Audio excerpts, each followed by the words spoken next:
दोस्तों राधे राधे। आप सभी कैसे हैं? मैं आज एक बहुत जरूरी गंभीर टॉपिक पर एक बात करने आई हूँ। जैसा कि अभी एक वीडियो बहुत तेजी से वायरल हो रहा है, एक छोटी सी प्यारी सी बच्ची 18 महीने की बच्ची का, उसके साथ किसी ने दुष्कर्म किया। एक 18 साल का लड़का दुष्कर्म किया। उसकी मदर ऑफिस गई हुई थी। जब ऑफिस से आई तो उनको कुछ काम था, तो फिर वो आधे घंटे के लिए गई हुई थी उस बच्ची को छोड़कर। वो जो लड़का था ना, थोड़ा सा शायद मेंटली था कि क्या, वो बराबर मतलब उनके घर 1.5 साल 2 साल से आता जाता था। ठीक है, वो 1.5 साल 2 साल से आता जाता था।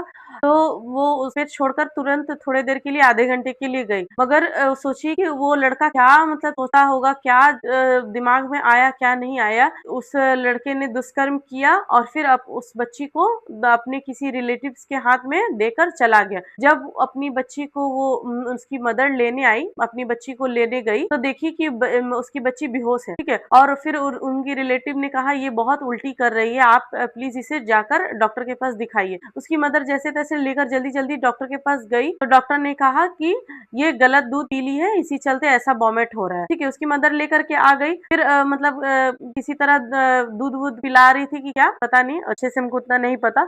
मगर जब उसका वो डायपर चेंज कर रही थी कि नहीं, डायपर वगैरह चेंज कर देते, कपड़ा चेंज कर देते हैं, सुलाने लेकर जा रही थी बोलकर, उसका पूरा मतलब डायपर ब्लड से पूरा भरा हुआ था और बहुत ज्यादा ब्लीडिंग हो रहा था। अब आप सोच सकते हैं इस बात से कि मतलब दुनिया कहाँ से कहाँ जा रहा है आज के डेट में। ये केस और लगातार होता ही है और रुकेगा ही नहीं, ऐसा उम्मीद नहीं है कि रुकेगा, क्योंकि सबकी सोच एक बराबर नहीं है। क्योंकि आसपास क्या हो रहा है, क्या कौन गलत लोग हैं, कौन हमारे पास अच्छे लोग हैं, हमें कुछ पता नहीं है। तो इस मतलब ये मेरा कहने का ये मतलब है कि प्लीज पेरेंट्स अवेयर होकर, बी अवेयर होकर रहिए। किसी पर भी अपने बच्चों को छोड़कर मत जाइए, चाहे वो कितना भी देर क्यों ना हो। आपको थोड़े देर के लिए भी काम रहे तो प्लीज, अपने का भी काम रहे तो अपने बच्चों को साथ लेकर जाइए। क्योंकि आज के डेट में किसी पे भरोसा करने के लायक नहीं है, कोई भी भरोसेमंद व्यक्ति नहीं है। और एज अ माता पिता हमें हमारे बच्चों के लिए कौन सही है कौन गलत है, हमारे से ज्यादा कोई नहीं जानता है। ठीक है, तो प्लीज आप अपने बच्चों को, खासकर लड़कियों को, प्लीज अच्छे से सेफली रखिए और अपने साथ जितना हो सके अपने साथ रहिए, रखिए। और कहीं पे भी बच्चे, ऐसा नहीं बोल रहे हैं कि लड़की हैं तो मतलब उसके लिए कुछ भी मत करिए, उसको कहीं जाने नहीं दीजिए, नहीं, पूरी आज़ादी दीजिए।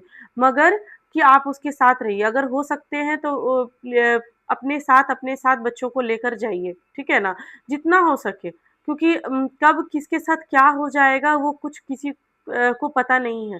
और अगर टीचर आते हैं पढ़ाने के लिए, ठीक है, तो उसके जो जिस रूम में पढ़ा रहे हैं तो वो कृपया अगर हो सके तो कैमरा लगा दीजिए। और नहीं तो मोनेटाइज करते रहिए, बराबर प्रॉपर मोनेटाइज करते रहिए, अपने बच्चों से फ्रैंकली होकर रहिए। आज के डेट में ना किसी पे दादा दादी, नाना नानी, चाचा चाची, भाई बहन, कोई भी चचेरा चचेरी कोई भी रहे, किसी पे भरोसा मत करिए, खासकर अपने बच्चों को लेकर। और जिसके मतलब लड़कियां नहीं है, जिनके लड़के बच्चे हैं, तो उनको भी सिखाइए और लड़कियों का सम्मान करें। ठीक है, और कि किस तरह से रहना चाहिए। अगर लड़कियां हैं, दोस्त हैं, तो छोटे बच्चे से ही सिखाया जाता है। ठीक है, एज अ पेरेंट्स, क्योंकि मेरे भी 2 बेटे हैं, तो आज ऐसा नहीं बोल सकते कि बड़े होकर क्या बनेंगे क्या नहीं बनेंगे, जो भी बनेंगे, मगर कि अच्छा इंसान बनाना बहुत जरूरी है। और स्कूल वाले से भी मेरी एक गुजारिश है कि पढ़ाई पढ़ाई तो पढ़ाई होते ही रहेगी जिंदगी भर, पर प्लीज आप अच्छे सब सिखाइए बच्चों को कि लड़कियों के साथ कैसा बिहेव रखें और कैसे उठे बैठे। मतलब जरूर से जरूर छोटे बच्चे से लेकर बड़े बच्चों तक जरूर से जरूर ये बात को सिखाइए कि आज के डेट में लड़कियों की रिस्पेक्ट करें और इज्जत करें। और अगर मेरा ये वीडियो अच्छा लगे तो प्लीज इसे लाइक करें और कमेंट करें। ठीक है, धन्यवाद, नमस्ते।